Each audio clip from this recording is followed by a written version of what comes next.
नमस्कार, जय गुरु बंधुओं, आप सभी को गहन चर्चा की दूसरा एपिसोड में स्वागत है। आज हम लोग फिर आपके साथ जुड़े हैं इस एपिसोड में और एक विषय के ऊपर चर्चा करने के लिए। आज जो विषय के ऊपर हम चर्चा करेंगे, ये एक सांप्रतिक परिस्थिति में हम जो मनुष्य को देखते हैं, अलग-अलग मतलब कैरेक्टरिस्टिक्स कैरेक्टर के लोग हम देखते हैं और आज इस दुनिया में चर्चा होता है कि अगर कोई आदमी किसी के ऊपर डिपेंडेंट होता है या किसी के पास खुद को सरेंडर करता है, इसका मतलब क्या है? ये सरेंडर करना क्या अपना आइडेंटिटी परिचय को खो देना है या और कुछ है? इस विषय के ऊपर चर्चा करेंगे और ये जो सवाल में मेरा साथी शुभ्रजीत दा से मैं अभी सवाल करूंगा कि शुभ्रजीत दा बताइए, किसी के पास खुद को सरेंडर करना क्या साइन ऑफ वीकनेस है? आप क्या सोचते हैं इसके बारे में? हाँ, सरेंडर मतलब समर्पण करना। अगर समर्पण का भाव नहीं होगा तो मैं कभी कुछ सीख नहीं सकता हूँ मैं जीवन में। और जाने अनजाने में हम लोग समर्पण करते आए हैं हम लोगों को खुद को। अगर सोचे कि बचपन में पैदा हुए, ठीक है, माता पिता ने लालन पालन की, 2-3 साल बाद स्कूल में भेजे, स्कूल में जाके शिक्षकों के पास समर्पण किया मैंने अपने आप को, तभी मैं मेरा सीखना चालू हुआ। लेकिन जब उम्र में बढ़ जाते हैं, करीब 16, 17, 18 ऐसे उम्र हो जाता है, तब एक रिजिडिटी आ जाता है अपने अंदर। तब हम लोग सोचने लगते हैं अपने आप को बहुत बड़ा, मैं बहुत बड़ा बन गया तब। और ये बोलता रहता हूँ मैं कि नहीं, मेरा लाइफ है, माई लाइफ माई चॉइस, ऐसे बोलते हैं हम लोग कि मुझे किसी की सहायता की जरूरत नहीं है, मैं खुद को चला सकता हूँ। लेकिन ये भाव बचपन में नहीं रहता है हमारे पास, तो गलती हम वही कर देते हैं। समर्पण करना बहुत बड़ी बात है, ये इतना आसान भी नहीं है, सुनने में जितना आसान इतना आसान भी नहीं है। सच्चा समर्पण तभी हो सकता है जिससे हम प्रेम करते हैं सच्चे मायने में, उनके पास समर्पण हम लोग कर सकते हैं। तो शास्त्र में कहा होता है ना कि प्रेमस् आत्मसमर्पणम, प्रेम के बाद ही आता है आत्मसमर्पण। अगर प्रेम नहीं है तो समर्पण हो ही नहीं सकता है। ये आर्टिफिशियल चीज होगा, दिखावा होगा, असली मायने में नहीं हो सकता है। तो समर्पण तो जरूरी है, लेकिन इसके पहले प्रेम जरूरी है। लेकिन प्रेम करे किससे? ये गलतफहमी में हम लोग रहते हैं कि हम अपने प्यारे को ढूंढते रहते हैं जीवन भर इधर उधर, लेकिन मिलता नहीं। मेरा ऐसा ही सोचना है। आप क्या सोचते हैं? बहुत अच्छा कहा आपने। तो ये जो प्यार करने वाला जो है, जिसको प्यार करना चाहिए, ये जिसको हम बोलते हैं द सुपीरियर बिलवेड, अगर ऐसा कोई जीवन में लव सेंटर मिल जाए, मतलब हम किससे खुद को समर्पण करेंगे? जो हमसे इंफीरियर है, कोई फायदा नहीं है, हमारा जीवन मतलब नीचे ही जाएगा। अगर कोई इमेजिनरी सेंटर है कि आसमान का कोई भगवान जिसको हमने ना देखा ना पहचाना, ये अगर इमेजिनरी सेंटर के पास सरेंडर करते हैं तब भी कोई फायदा नहीं है, एक जीवन भी काल्पनिक बन जाएगा। अगर कोई सुपीरियर लव सेंटर मिल जाए जो हमसे हर एस्पेक्ट्स में हमसे सुपीरियर है, ज्ञान में, बुद्धि में, नॉलेज में, ऐश्वर्य में, सब कुछ में सुपीरियर है, कैरेक्टर में, ऐसा कोई सुपीरियर लव सेंटर जिसको हम कहते हैं गाइड या गुरु, अगर उनके पास खुद को समर्पण करते हैं, मुझे लगता है जीवन का एक्सपेंशन होगा। समर्पण करने का अर्थ नहीं है खुद का अपना आइडेंटिटी को समर्पण करना। समर्पण का अर्थ है अपने अंदर जो अहंकार है, अज्ञानता है, काम, क्रोध, मद, लोभ, मोह, मात्सर्य है, जो कॉम्प्लेक्सेस हैं, ये सब को त्याग करना, मुझे लगता है यही समर्पण है। ये जब करते हैं तो हमारा जीवन में जो उद्वर्धन, प्रोग्रेस होता है। तो आपने बहुत सही कहा कि समर्पण अगर कोई सुपीरियर बिलवेड जीवन में मिल जाता है और उसके पास समर्पण करते हैं भक्ति के सहित, प्रेम के सहित, तो जीवन में आनंद, सुख, शांति मिलेगा। मैं आपसे जानना चाहता हूं, देखिए, एक होता है एक बड़ा सा पेड़, बहुत ताकतवर है, स्ट्रांग है, और एक जो बोलते हैं लता या क्रीपर, ये दूसरा किसी के सहारे ऊपर उठता है, अपना अस्तित्व विद्यमानता को बजाय रखता है। और जो पेड़ है ये बहुत बड़ा है, ताकतवर है और अपने आप खुद ही स्ट्रांग है। आप इस दोनों के अंदर, दोनों के बीच में क्या अंतर देखते हैं? और मनुष्य का जीवन कैसा होना चाहिए? एक ताकतवर पेड़ जैसा होना चाहिए या एक लता या क्रीपर जैसे होना चाहिए? आप क्या सोचते हैं? बहुत अच्छा सवाल पूछा आपने। आप बोल कि एक ताकतवर पेड़, पर जो देखने में एक ताकतवर पेड़ लग रहा है, हो सकता है वो अंदर से खोखला हो, ऐसा भी हो सकता है। पॉसिबल है? हाँ, पॉसिबल तो है।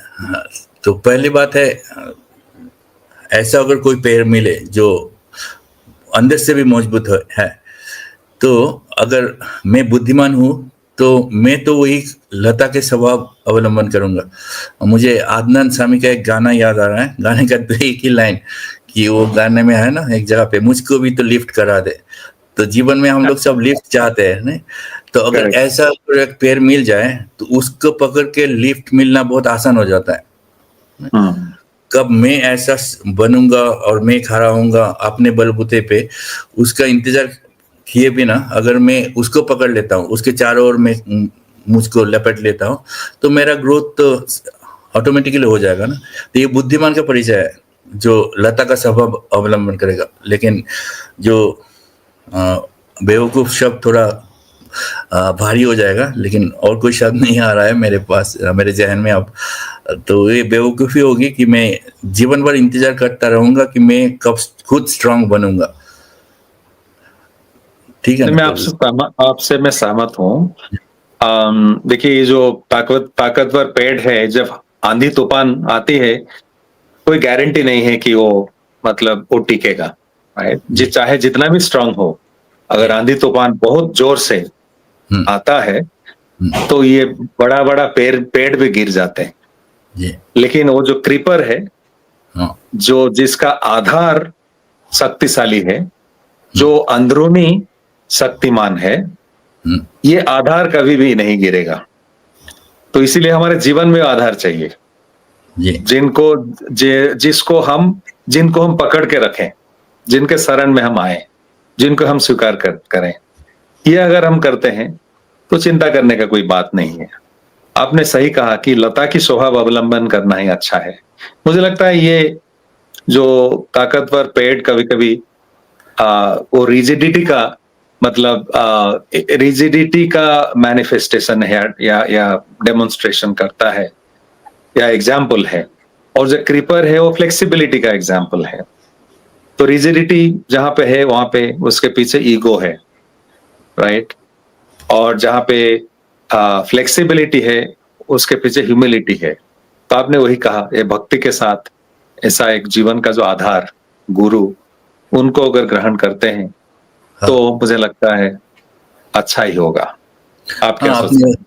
जी, आपने वो भक्ति शब्द का जिक्र किया, इसको लेके भी लोगों के मन में बहुत भ्रम है कि काफी लोगों में, सारे लोगों में नहीं, काफी लोगों में ये भ्रम है कि भक्त बनना मतलब ये भी दुर्बलता का परिचय है। हम लोग गाना कीर्तन करेंगे, भजन कीर्तन करेंगे और हर समय, मतलब ये एक दुर्बलता का चिन्ह है, लोगों में लगता है। लेकिन भक्त का भी कम से कम 5 अलग अलग प्रकार है। जैसे शास्त्र में कहा गया कि शांत, सख, दास्य, मधुर, वात्सल्य, ये 5 प्रकार के हैं। ये मेरे ऊपर है, मैं किस मतलब मेरे भीतर कौन सा भाव प्रबल प्रबल है। मैं प्रभु को सखा के रूप में भी देख सकता हूँ, माई बेस्ट फ्रेंड बोल के देख सकता हूँ, वैसे भी मैं भक्त हो सकता हूँ, ठीक है ना। तो हम लोग ये ज्ञान के चक्कर में पड़ के बह जाते हैं। आज ही मुझे किसी ने व्हाट्सएप में भेजा था, बहुत बढ़िया लगा हमें। ये ये था कि समय बहा बहा कर ले जाता है, नाम और निशान, कोई अहम में रह जाता है और कोई वहम में। तो बात मुझे अच्छा लगा, लेकिन इस बात में थोड़ा मुझे नकारात्मक बात लगी। लेकिन हमारे ठाकुर जी बोले कि उनको कोई नकारात्मक बात पसंद नहीं था, वो उसको थोड़ा मोड़ देते थे, मोड़ के उसको सकारात्मक बना देते थे। और हम लोग ठाकुर जी को पकड़ के चल रहे, हम लोग भी उन्हीं के तरह होने का कोशिश कर रहे हैं, ये हमारे जीवन का मकसद है। तो ये जो बात कोई अहम में रह जाता है और कोई बहम में, मैंने इसके साथ एक बात जोड़ दिया, और समझदार लोग सोहम तक पहुंच जाते हैं। बहुत अच्छा कहा, बहुत प्रोफाउंड है। ठाकुर जी ये बोले, हाँ, लेकिन ठाकुर जी यह भी चेतावनी दिए कि तुम सोहम बोलो या ब्रह्मास्मि जो भी बोलो, लेकिन अगर अंदर में तुम्हारा ईश्वर जागृत नहीं रहे तो ये सब बातों में रह जाएगा, इसका कोई अर्थ नहीं रहेगा, ठीक है। बहुत सही। और ये जो सरेंडर की बात जो हम लोग कर रहे थे, सरेंडर मतलब ये भी नहीं, सरेंडर दूसरे तरह का भी हो सकता है कि हम लोग थोड़ी देर पहले बात कर रहे थे ना, जैसे मैं किसी कंट्री का नाम नहीं ले रहा हूँ, कि कोई कंट्री का आर्मी दूसरे कंट्री के आर्मी के पास सरेंडर कर दे, तो ये तो बेशक दुर्बलता का निशानी है कि हमसे नहीं हो पा रहा है, इसलिए हम लोग सरेंडर करते हैं। लेकिन ईश्वर के पास सरेंडर, उसका मतलब कुछ अलग ही है। ये मेरे दुर्बलता का परिचय नहीं है। सबल हृदय जो होते हैं वही आत्मसमर्पण कर सकते हैं। Very true, very true. जो सबल होते हैं वही आत्मसमर्पण कर सकते हैं, उनसे जो सुपीरियर है उनके पास। इस संदर्भ में एक सवाल मेरे मन में आता है, आज का डिस्कशन का आखिरी सवाल होगा कि अगर ये जो शक्तिमान होना या ताकतवर बनना, इसका अर्थ क्या है? इसका अर्थ क्या है? शक्ति से पेश आना दूसरों के साथ, टफनेस दिखाना, ये क्या स्ट्रेंथ का मैनिफेस्टेशन है? आप क्या सोचते हैं इसके बारे में?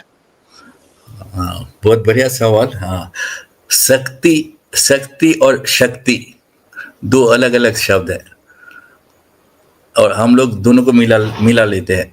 शक्ति एक बहुत बड़ा शब्द है जो इसको स्ट्रेंथ बोलते हैं, लेकिन शक्ति मतलब टफनेस, अकड़ पर दिखाना कि मुझसे उलझो मत। वैसे बोलते हैं ना लोग, डायलॉग बाजी करते हैं कि छेड़ोगे तो छोड़ेंगे नहीं, तो छेड़ोगे तो छोड़ेंगे नहीं, ये कोई शक्ति की निशानी नहीं है, ये दुर्बलता की निशानी है। ठाकुर जी हम लोगों को बोलते हैं कि तुम्हें किसी को छोड़ना ही नहीं है, किसी को छोड़ना नहीं है, सबको लेके चलना है। तो हम लोग छेड़ने का इंतजार नहीं करते, हम लोग छोड़ते नहीं किसी को, ये सबका आलिंगन करते हैं। छोड़ते नहीं मतलब सबके पास जाते हैं, वो जो सुखबर है, सुसंबाद प्रभु के आगमन की, वो वार्ता लेके जाते हैं, दैट गुड न्यूज। तो ऐसे मैं सोचता हूँ कि शक्ति और शक्ति दो अलग अलग ऑपोजिट पोलरिटी के है। एक दुर्बलता का निशानी है, एक सबलता का निशानी है। बहुत अच्छा कहा आपने।